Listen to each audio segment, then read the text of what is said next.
Okay, so let's take a look at how you can add the borders to your images in Canva. So first thing, as usual, we'll have to create a post, and if we click on social media, then pick, let's say, Facebook. You can pick any other of your choice.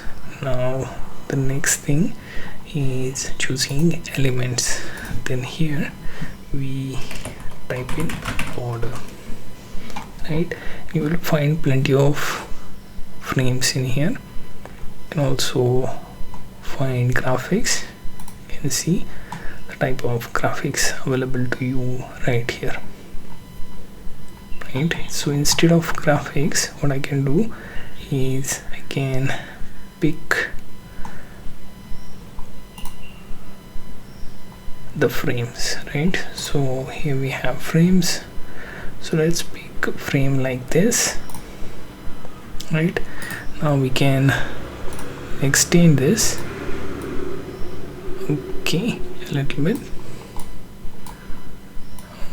and this should form decent graphics here, right? You can even center it, right?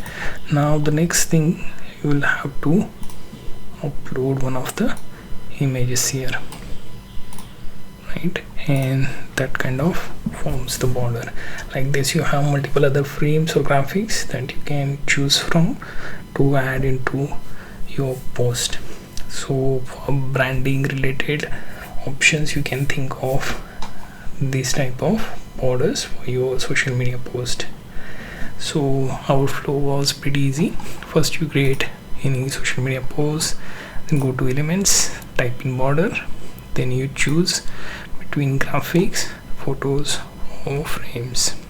You also have mockups, but a lot of those designs won't fit for your design here, right? Then you have 3D and videos, which may or may not apply, right? Alternatively, you can also think of apps, but there will be plenty of noise rather than actually seeing the solutions, right? So this is how you add borders to your images in Canva.